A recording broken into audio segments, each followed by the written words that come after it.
ಜಾತಿ ಜನಗಣತಿ ಶುರುವಾಗ್ತಾ ಇದೆ. ಇಂಥ ಸಂದರ್ಭದಲ್ಲಿ ಏನೇನು ಡೆವಲಪ್ಮೆಂಟ್ಗಳಾಗ್ತಾ ಇದೆ, ಯಾರ್ಯಾರು ಮೀಟಿಂಗ್ ಸೇರಿದ್ದಾರೆ, ಹಿಂದೂ ಜಾತಿಗಳ ಜೊತೆಗೆ ಈ ಕ್ರಿಶ್ಚಿಯನ್ ಹೆಸರು ಸೇರ್ಪಡೆ ಇದೆಯಲ್ಲ, ಅದು ಈ ಬ್ರಾಹ್ಮಣ ಕ್ರಿಶ್ಚಿಯನ್, ನಾಯಕ ಕ್ರಿಶ್ಚಿಯನ್, ಕುರುಬ ಕ್ರಿಶ್ಚಿಯನ್, ಲಿಂಗಾಯತ ಕ್ರಿಶ್ಚಿಯನ್, ಇದಕ್ಕೆ ಸಂಬಂಧಪಟ್ಟಂಗೆ ಸಮುದಾಯಗಳ ಮುಖಂಡರು ಕೋರ್ಟ್ನ ಮೊರೆ ಹೋಗಿದ್ದಾರೆ. ಜಾತಿ ಗಣತಿಗೆ ತಡೆ ಒಡ್ಡಿ ಅನ್ನುವಂಥದ್ದು ಅವರ ಮನವಿ. ಯಾವುದೇ ಕಾರಣಕ್ಕೂ ಇಂಥದಕ್ಕೆ ಅವಕಾಶ ಕೊಡಬೇಡಿ. ಕೇಸ್ ದಾಖಲು ಮಾಡಿದ್ದಾರೆ. ರಾಜ್ಯ ಸರ್ಕಾರಕ್ಕೆ ಜಾತಿ ಗಣತಿ ನಡೆಸುವಂತ ಹಕ್ಕಿಲ್ಲ ಅಂತ ಹೇಳಿದ್ದಾರೆ. 47 ಜಾತಿಗಳ ಜೊತೆಗೆ ಹಿಂದೂ ಜಾತಿಗಳ ಜೊತೆಗೆ ಕ್ರಿಶ್ಚಿಯನ್ ಹೆಸರು ಸೇರ್ಪಡೆ ವಿಚಾರಕ್ಕೆ ಸಂಬಂಧಪಟ್ಟಂಗೆ ಸಾರ್ವಜನಿಕ ಹಿತಾಸಕ್ತಿ ಅರ್ಜಿಯನ್ನು ದಾಖಲಿಸಿದ್ದಾರೆ. ನಾಯಕರು ಕೋರ್ಟ್ನ ಮೊರೆ ಹೋಗಿದ್ದಾರೆ. ಬಿ ಸೋಮಶೇಖರ್, ನರೇಂದ್ರ ಬಾಬು, ಗೋವಿಂದರಾಜ್ ಸೇರಿದಂತೆ ಕರುಣಾಕರ್ ಖಾಸ್ಲೆ, ಬಾಬು ಪತ್ತಾರ್ ಇವರುಗಳು ಕೋರ್ಟ್ ಮೊರೆ ಹೋಗಿದ್ದಾರೆ. ಅವ್ರು ಹೇಳೋ ಪ್ರಕಾರ ಸರ್ಕಾರಕ್ಕೆ, ಅಂದರೆ ರಾಜ್ಯ ಸರ್ಕಾರಗಳಿಗೆ ಈ ಜಾತಿ ಗಣತಿ ಮಾಡುವಂಥ ಹಕ್ಕೇ ಇಲ್ಲ. ಹಕ್ಕೇ ಇಲ್ಲದೇ ಇರುವಂಥವರು ಈ 47 ಜಾತಿಗಳ ಜೊತೆಗೆ ಈ ಕ್ರಿಶ್ಚಿಯನ್ ಹೆಸರು ಸೇರ್ಪಡೆಗೆ ಹೆಂಗೆ ಅವರು ಮಾಡಿ ಅಂತಾರೆ? ಬರೀ ದೂರದಾರರು ಏನು ಹೇಳ್ತಾರೆ ನೋಡೋಣ. ಈಗಾಗಲೇ ಕ್ರಿಶ್ಚಿಯನ್ನಲ್ಲಿ 2 ಜಾತಿ ಇರೋದು. ಇವರು ಕುರುಬ ಕ್ರಿಶ್ಚಿಯನ್ ಆಗಿರ್ಬೋದು, ಇಲ್ಲ ಒಕ್ಕಲಿಗ ಕ್ರಿಶ್ಚಿಯನ್ನು, ಲಿಂಗಾಯತ ಕ್ರಿಶ್ಚಿಯನ್ ಅಂತೇಳ್ಬಿಟ್ಟು ಏನು ಮೆನ್ಷನ್ ಮಾಡಿದರೆ ಅದು ಕಾನೂನಿನಲ್ಲಿ ಇಲ್ಲವೇ ಇಲ್ಲ, ಸಂವಿಧಾನದಲ್ಲೇ ಇಲ್ಲ. ಸಂವಿಧಾನದಲ್ಲಿ ಇಲ್ಲದೆ ಇರ್ತಕ್ಕಂಥದ್ದನ್ನ ಇವರೊಂದು ಹೊಸ ಜಾತಿಯನ್ನು ಸೃಷ್ಟಿ ಮಾಡಿ ಒಂದು 47 ಜಾತಿಗಳನ್ನ ಒಂದು ತೇಲಿ ಬಿಟ್ಬಿಟ್ಟಿದ್ದಾರೆ.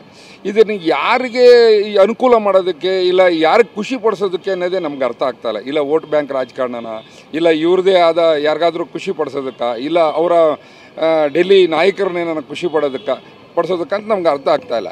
ಯಾಕೆಂದರೆ ಈಗಾಗಲೇ ನಾವು ಸಣ್ಣ ಸಮುದಾಯಗಳು ಹೋರಾಟ ಮಾಡಿ ಮೇಲೆ ಬರೋದಕ್ಕೆ 100 ವರ್ಷ 1000 ವರ್ಷ ಒದ್ದಾಡಿದ್ದೀವಿ. ಈಗ ಇದ್ರ ಜೊತೆಯಲ್ಲಿ ಈ ಕ್ರಿಶ್ಚಿಯನ್ ಅನ್ನೋದನ್ನ ಒಂದನ್ನು ಸೇರಿಸ್ಬಿಟ್ರೆ ಮುಂದಿನ ದಿವಸಗಳಲ್ಲಿ ನಮ್ಮ ಪರಿಸ್ಥಿತಿ ಏನು, ಮುಂದಿನ ನಮ್ಮ ಪೀಳಿಗೆ ಪರಿಸ್ಥಿತಿ ಏನು, ಇದು ಕಷ್ಟಕರವಾದ ದಿನಗಳು ಮುಂದೆ ಬರುತ್ತೆ. ಇವರು ಯಾವುದೋ ಓಟಿನ ರಾಜಕಾರಣಕ್ಕೋಸ್ಕರ ಇದನ್ನು ಮಾಡ್ತಾ ಇದ್ದಾರೆ ಅನ್ನೋ ಅನುಮಾನ ನಮ್ಗೆ ಮೂಡ್ತಾ ಇದೆ. ಏನು ಈ ರಾಜ್ಯ ಸರ್ಕಾರ ಜಾತಿಗಳನ್ನ ಒಡೆಯುವಂಥ ಕೆಲಸಕ್ಕೆ ಕೈ ಹಾಕಿದ್ದಾರೆ. ಇದರ ವಿರುದ್ಧವಾಗಿ ನಾವು ಕೋರ್ಟ್ಗೆ ಪಿಟಿಷನ್ ಹಾಕಿದ್ದೀವಿ. ಈಗ ಕುರುಬ ಸಮಾಜ ಕುರುಬ ಕ್ರಿಶ್ಚಿಯನ್ ಅಂತ ಮಾಡಿದ್ದಾರೆ, ಒಕ್ಕಲಿಗ ಕ್ರಿಶ್ಚಿಯನ್ ಅಂತ ಮಾಡಿದ್ದಾರೆ, ಲಿಂಗಾಯತ ಕ್ರಿಶ್ಚಿಯನ್ ಅಂತ ಮಾಡಿದ್ದಾರೆ, ಗಾಣಿಗ ಕ್ರಿಶ್ಚಿಯನ್ ಅಂತ ಮಾಡಿದ್ದಾರೆ. ಈಗ 47 ಜಾತಿಗಳನ್ನು ಇವರು ಕ್ರಿಶ್ಚಿಯನ್ ಅಂತ ಅದನ್ನು ಕ್ರಿಯೇಟ್ ಮಾಡಿ ಜಾತಿಗಳನ್ನ ಒಡೆಯುವಂಥ ಕೆಲಸಕ್ಕೆ ಕೈ ಹಾಕಿರೋ ಕಾಂಗ್ರೆಸ್ ಸರ್ಕಾರದ ವಿರುದ್ಧ ನೀವು ಸೆನ್ಸಸ್ ಏನು ಇವತ್ತು ಜಾತಿ ಜನಗಣತಿ ಮಾಡ್ತಾಯಿದ್ದೀರಾ, ಸಾಮಾಜಿಕ ನ್ಯಾಯ ಗಣತಿ ಮಾಡ್ತಾಯಿದ್ದೀರಾ, ದಯವಿಟ್ಟು ನೀವು ಈ ಗಣತಿಯನ್ನು ನಿಲ್ಲಿಸಿ. ನಿಮಗೆ ಯಾವುದೇ ರೀತಿಯಲ್ಲಿ ಹಕ್ಕಿಲ್ಲ, ಜಾತಿ ಜನಗಣತಿ ಮಾಡೋಕ್ಕೆ ನಿಮಗೆ ಹಕ್ಕಿಲ್ಲ. ಈ ಹಕ್ಕಿರುವಂಥದ್ದು ಕೇಂದ್ರ ಸರ್ಕಾರಕ್ಕೆ. ಅದಕ್ಕಾಗಿ ನಾವು ಈ ಒಂದು ಪಿಟಿಷನ್ ಹಾಕಿದ್ದೀವಿ. ಸೆಕ್ಷನ್ 340, 341 ಪ್ರಕಾರ ನಿಮಗೆ ಜಾತಿ ಜನಗಣತಿ ಮಾಡೋಕ್ಕೆ ಹಕ್ಕಿಲ್ಲ ಅಂತೇಳಿ ನಾವು ಈಗ ಪಿಟಿಷನ್ ಹಾಕಿದ್ದೀವಿ. ಸರ್ಕಾರ ಹೇಳ್ತಾ ಇರುವಂಥದ್ದು ಜಾತಿ ಗಣತಿ ಅಲ್ಲ, ಸಾಮಾಜಿಕ ಮತ್ತು ಶೈಕ್ಷಣಿಕ ಗಣತಿ ಅನ್ನುವಂಥದ್ದು. ಈಗ ಸಾಮಾಜಿಕ ಶೈಕ್ಷಣಿಕ ಗಣತಿ ಅನ್ನೋದು ಆರ್ಥಿಕ ಸಾಮಾಜಿಕ ಶೈಕ್ಷಣಿಕ ಜಾತಿ ಜನಗಣತಿ ಮಾಡ್ತಾ ಇದ್ದಾರೆ ಅಂತ ಹೇಳಿದ್ರೆ ಬರೀ ಅವರು ಅದನ್ನು ಮೆನ್ಷನ್ ಮಾಡಬೇಕಾಗಿತ್ತು. ಎಲ್ಲ ಜಾತಿಗಳ ಪಟ್ಟಿಯನ್ನು ಮಾಡಿ 140 ಜಾತಿ ಇದೆ. ಆ ಜಾತಿಗಳಲ್ಲಿ 1400 ಜಾತಿ ಇದೆ.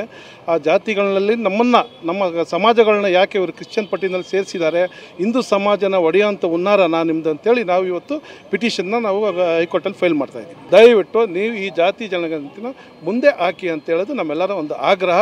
ನಿಮಗೆ ಪವರೇ ಇಲ್ಲ, ರಾಜ್ಯ ಸರ್ಕಾರಕ್ಕೆ ಜಾತಿ ಜನಗಣತಿ ಮಾಡೋದಕ್ಕೆ ನಿಮಗೆ ಪವರ್ ಇಲ್ಲ. ಜಾತಿ ಗಣತಿಗೆ ತಡೆ ನೀಡುವಂತೆ ಅರ್ಜಿ ಸಲ್ಲಿಸಿರುವಂಥದ್ದು ಪ್ರಮೋದ್ ಶಾಸ್ತ್ರಿ ನಮ್ಮ ಜೊತೆಗೆ ಈಗ ನೇರ ಸಂಪರ್ಕದಲ್ಲಿದ್ದಾರೆ. ಪ್ರಮೋದ್, ಇದೀಗ ತಾನೇ ನೀವು ನಾಯಕರ ಜೊತೆ ಮಾತಾಡ್ತಾ ಇದ್ದೀರಿ, ಯಾರ್ಯಾರು ಕೋರ್ಟಿನ ಮೊರೆ ಹೋಗಿದ್ದಾರೆ ಅಂತ. ಅವರು 3 ಪಾಯಿಂಟ್ಗಳನ್ನು ಹೇಳ್ತಾ ಇದ್ರು. ಈ 47 ಜಾತಿಗಳನ್ನು ಕ್ರಿಶ್ಚಿಯನ್ ಸಮುದಾಯದ ಜೊತೆಗೆ ಸೇರಿಸಿರುವಂಥದ್ದು, ಅಸ್ತಿತ್ವವೇ ಇಲ್ಲದಿರುವಂಥ ಜಾತಿಗಳನ್ನು ಸೇರಿಸಿರುವಂಥದ್ದು ನಂಬರ್ 2, ಜೊತೆಗೆ ಈ ರೀತಿ ಜನಗಣತಿ ಮಾಡುವಂಥ ಹಕ್ಕೇ ರಾಜ್ಯ ಸರ್ಕಾರಕ್ಕೆ ಇಲ್ಲ ಅನ್ನುವಂಥದ್ದು. ಏನು ನಡೀತಾ ಇದೆ ಈ ವಿಚಾರಕ್ಕೆ ಸಂಬಂಧಪಟ್ಟಂಗೆ ಪ್ರಮೋದ್? ಬಹುಶಃ ಜಾತಿ ಗಣತಿ ವಿಚಾರದಲ್ಲಿ ಇದುವರೆಗೂ ಕೂಡ ಒಂದು ರಾಜಕೀಯದ ಭಾಗ ಆಗಿದ್ರೆ ಈಗ ಹೈಕೋರ್ಟ್ ಮೆಟ್ಟಿಲಿಗೆ ಹೋಗಿದೆ. ಸಂಪೂರ್ಣ ಚಂಡೀಗ ನ್ಯಾಯಾಲಯದ ಅಂಗಳಕ್ಕೆ ಬಿದ್ದಿದೆ. ಇಲ್ಲಿಂದ ಏನಾಗುತ್ತೆ, ಯಾವ ರೀತಿಯಂತ ಆದೇಶಗಳು ಬರುತ್ತೆ, ಯಾವ ರೀತಿಯಂತ ತೀರ್ಪು ಬರುತ್ತೆ, ಅದ್ರ ಮೇಲೆ ಜಾತಿ ಗಣತಿಯ ಭವಿಷ್ಯ ಕೂಡ ನಿಂತಿದೆ ಅಂತ ತಪ್ಪಾಗಲ್ಲ. ಈಗ ಬಿಜೆಪಿಯ ಬೆಂಬಲಿತ ಸುಮಾರು 7 ಜನ ವಿವಿಧ ಸಮುದಾಯದ ಮುಖಂಡರುಗಳು, ಬೇರೆ ಬೇರೆ ಸಮುದಾಯ, ಕುರುಬ ಸಮುದಾಯ ಇರ್ಬೋದು, ಅದೇ ರೀತಿ ಇನ್ನಿತರ ಸಮುದಾಯ, ಮರಾಠ ಸಮುದಾಯ, ಹೀಗೆ ಬೇರೆ ಬೇರೆ ಸಮುದಾಯದ ಮುಖಂಡರು ಇವತ್ತು ಕೋರ್ಟ್ನಲ್ಲಿ ಒಂದು ಅರ್ಜಿಯನ್ನು ಸಲ್ಲಿಸಿದ್ದಾರೆ. ಅವ್ರು ಹೇಳ್ತಾ ಇರುವಂಥದ್ದು ರಾಜ್ಯ ಸರ್ಕಾರಕ್ಕೆ ಜಾತಿ ಗಣತಿ ಮಾಡುವಂಥ ಯಾವುದೇ ರೀತಿಯ ಅಧಿಕಾರ ಇಲ್ಲ, ಅದರ ಅಧಿಕಾರ ಇರುವಂಥದ್ದು ಕೇಂದ್ರ ಸರ್ಕಾರಕ್ಕೆ ಮಾತ್ರ. ಅತ್ತ ಸರ್ಕಾರ ಈಗ ಸಾಮಾಜಿಕ, ಶೈಕ್ಷಣಿಕ, ಆರ್ಥಿಕ ಸಮೀಕ್ಷೆ ಅಂತ ಹೆಸರಿನಲ್ಲಿ ಮಾಡ್ತಾ ಇದೆ. ಆದರೆ ಅದರಲ್ಲಿ ಆ ಸಮೀಕ್ಷೆಗೆ ಬೇಕಾದಂಥ ಮಾಹಿತಿಗಿಂತ ಹೆಚ್ಚಾಗಿ ಜಾತಿಗಳ ಕಾಲಮನ್ನು, ಜಾತಿಗಳ ವಿವರವನ್ನು ಕೇಳ್ತಾ ಇದೆ. ಜೊತೆಗೆ ಅಸ್ತಿತ್ವದಲ್ಲೇ ಇಲ್ಲದ, ಸಂವಿಧಾನದಲ್ಲಿ ಇಲ್ಲದ 47 ಪ್ರಮುಖ ಜಾತಿಗಳು ಅಂದರೆ ಕುರುಬ ಕ್ರಿಶ್ಚಿಯನ್, ಕುರುಬ ಬ್ರಾಹ್ಮಣ, ಕುರುಬ ದಲಿತ, ಕುರುಬ ಈಡಿಗ, ಈ ರೀತಿಯ ಅಂತ 47 ಜಾತಿಗಳನ್ನು ಕಾಲಮ್ನಲ್ಲಿ ಎಂಟ್ರಿ ಮಾಡೋದಕ್ಕೂ ಕೂಡ ತೀವ್ರವಾದಂಥ ಆಕ್ಷೇಪವನ್ನು ವ್ಯಕ್ತಪಡಿಸ್ತಾ ಇದೆ. ಒಂದು ಅಧಿಕಾರ ಇಲ್ಲ ಅನ್ನುವಂಥದ್ದು. ಜೊತೆಗೆ ಈಗ ಕ್ರಿಶ್ಚಿಯನ್ ಧರ್ಮದ ಜೊತೆಗೆ ಇನ್ನಿತರ ಹಿಂದೂ ಉಪಜಾತಿಗಳನ್ನು ಏನು ಸೇರ್ಪಡೆ ಮಾಡಿದ್ದಾರೆ ಅದನ್ನು ಕೂಡ ಪ್ರಶ್ನೆ ಮಾಡ್ತಾ ಇದ್ದಾರೆ.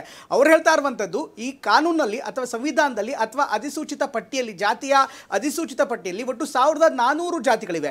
ಆದರೆ ಈ 47 ಉಪಜಾತಿಗಳಾಗಲಿ ಅಥವಾ ಜಾತಿಗಳಾಗಲಿ ಎಲ್ಲೂ ಕೂಡ ಇಲ್ಲ. ಹೀಗಾಗಿ ಎಲ್ಲೂ ಇಲ್ಲದಂಥ ಜಾತಿಗಳನ್ನು ತಂದು ನೀವು ಕಾಲಮ್ನಲ್ಲಿ ಹೇಗೆ ಸೇರಿಸೋದಕ್ಕೆ ಸಾಧ್ಯ? ಇದು ಸಂವಿಧಾನ ವಿರೋಧಿ, ನ್ಯಾಯದ ವಿರೋಧಿ, ನಿಯಮದ ವಿರೋಧಿ ಅನ್ನುವಂಥದ್ದು ಈ ನಾಯಕರ ಅಭಿಪ್ರಾಯ. ಇವತ್ತು ಪ್ರಕರಣ ದಾಖಲಾಗಿದೆ, ನಂತರದ ಹಂತದಲ್ಲಿ ವಿಚಾರಣೆ ಬರುವಂತಹ ಸಾಧ್ಯತೆ ಇರುತ್ತೆ.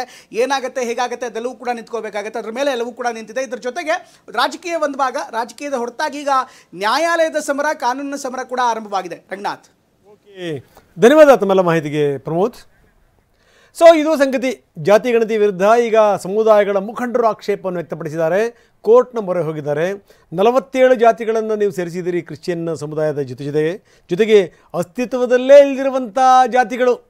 ಜೊತೆಗೇನು ಅಂದರೆ ನಿಮಗೆ ಈ ರೀತಿ ಜಾತಿ ಗಣತಿ ಮಾಡುವಂಥ ಹಕ್ಕೇ ಇಲ್ಲ ರಾಜ್ಯ ಸರ್ಕಾರಕ್ಕೆ. ಹೀಗಾಗಿ ಇದಕ್ಕೆ ತಡೆ ಒಡ್ಡಿ ಅಂತ ಕೋರ್ಟ್ನ ಮೊರೆ ಹೋಗಿರೋದು.